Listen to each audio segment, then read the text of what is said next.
ছাত্রলীগ এখন বৈষম্য বিরোধী আন্দোলন এবং একটি গুপ্ত সংগঠনের ভিতরে তারা লালিত পালিত হচ্ছেন। গুপ্ত সংগঠনের নেতাকর্মীরা কুয়েটের বিসিকে দীর্ঘ সময় ধরে অবরুদ্ধ করে রেখেছে। কুয়েটের বিসিকে টার্গেট করে পদত্যাগ করানোর জন্য একটা কথা বলা হয়েছে। কেন তিনি পদত্যাগ করবেন? গুপ্ত সংগঠনের আপনারা জানেন, যারা পায়ের রক কাটে, যারা সেদিন কুয়েটে ঘটনা ঘটিয়েছে, তাদের সম্পর্কে বুঝতেই পারছেন গুপ্ত সংগঠন আমরা কারা বলছি। যে কাজটি ছাত্রলীগ করতো সেটি আরেকটি গুপ্ত সংগঠন নাম নাই বলি তারা করছেন। সম্প্রতি কুয়েটে একটি ঘটনা ঘটেছে। জাতীয়তাবাদী ছাত্রদল সারা বাংলাদেশে সাধারণ ছাত্রছাত্রীদের মাঝে সদস্য ফর্ম বিতরণ করছে। জাতীয়তাবাদী ছাত্রদল সাধারণ ছাত্রছাত্রী করবে কি করবে না, সেটি হচ্ছে সাধারণ ছাত্রছাত্রীদের প্রশ্ন। কিন্তু দুঃখজনক বিষয় হলো, সেখানে একটি গুপ্ত সংগঠন যারা ছাত্রদলের সাধারণ ছাত্রছাত্রীদেরকে মাঝে সদস্য ফর্ম বিতরণে বাধা দেয় এবং ছাত্র দলের নেতা কর্মীদের উপর চড়া হয়। প্রফেসর মাসুদকে তারা আক্রমণ করে, অবরুদ্ধ করে রাখে গভীর রাত পর্যন্ত। তিনি অসুস্থ হয়ে পড়েন এবং তাকে হাসপাতালে নেওয়া হয়। সম্মানিত শিক্ষককে লাঞ্ছিত করা হয় এবং একজন আমাদের দলের একজনকে ধরে নিয়ে খানজানালি হলে তাকে উলঙ্গ করে, যেটি গুপ্ত সংগঠনের চরিত্র, উলঙ্গ করে তাকে নির্মমভাবে তাকে প্রহার করা হয়, তাকেও হাসপাতালে ভর্তি করা হয়। আমরা দেখেছি আমাদের দলের 5 জনকে পুলিশ ধরেছে এবং পুলিশ ধরে বিনা কারণে তাদেরকে কারাগারে পাঠিয়েছে মিথ্যা মামলা। আমরা এই সমস্ত ঘটনার তীব্র নিন্দা জানাচ্ছি।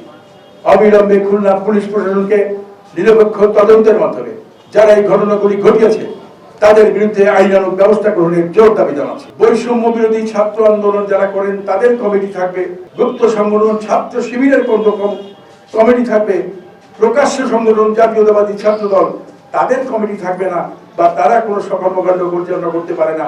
এই কি ধরনের বৈষম্য, এটি আমরা জানতে চাই। যারা বৈষম্য বিরোধী ছাত্র আন্দোলন করবেন তাদের তো কমিটি ক্যাম্পাসে রয়েছে, ইসলামী ছাত্র শিবিরে তো ক্যাম্পাসে কমিটি রয়েছে, ছাত্রলীগের এখন পর্যন্ত কমিটি আছে।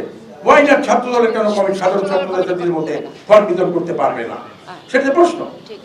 তাহলে কি আমরা যে বৈষম্যের বিরুদ্ধে লড়াই করেছি সেই বৈষম্য কি ছাত্র দলের করে হবে? গুপ্ত সংগঠনের নেতাকর্মীরা কুয়েটের বিসিকে দীর্ঘ সময় ধরে অবরুদ্ধ করে রেখেছে। আরো অনেক কথা আছে যেগুলি ভবিষ্যতে সুযোগ পেলে আপনাদেরকে বলবো যে কি কি অনৈতিক প্রস্তাব কুয়েটের বিসিকে দেওয়া হয়েছে এবং কুয়েটের বিসিকে টার্গেট করে পদত্যাগ করানোর জন্য একটা কথা বলা হয়েছে। কেন তিনি পদত্যাগ করবেন? গুপ্ত সংগঠনের আপনারা জানেন, যারা পায়ের রক কাটে, যারা সেদিন কুয়েটে ঘটনা ঘটিয়েছে, তাদের সম্পর্কে বুঝতেই পারছেন গুপ্ত সংগঠন আমরা কারা বলছি। শিক্ষকরা যেন আমাদের ছাত্রছাত্রীদের গুরুজন, সেই গুরুজনদের পরে যারা শুধু অবরোধই করেনি, বিসি লাঞ্ছিত হয়েছেন, একজন শিক্ষক লাঞ্ছিত হয়েছেন। যে কাজটি ছাত্রলীগ করতো সেটি আরেকটি গুপ্ত সংগঠন নাম নাই বলি তারা করছেন। ছাত্রলীগ এখন বৈষম্য বিরোধী আন্দোলন এবং একটি গুপ্ত সংগঠনের ভিতরে তারা লালিত পালিত হচ্ছেন, ওখানে ঢুকে পড়েছেন। আমরা কুয়েটের উদ্ভূত পরিস্থিতিতে 5 জন আমাদের নেতাকর্মীকে গ্রেপ্তার করা হয়েছে, তাদেরকে জেল হাজতে পাঠানো হয়েছে। এই ঘটনায় তাদের মুক্তির দাবিতে আমরা কিন্তু 25 তারিখ বেলা 12টায় কেএনপি গ্রেপ্তার করব।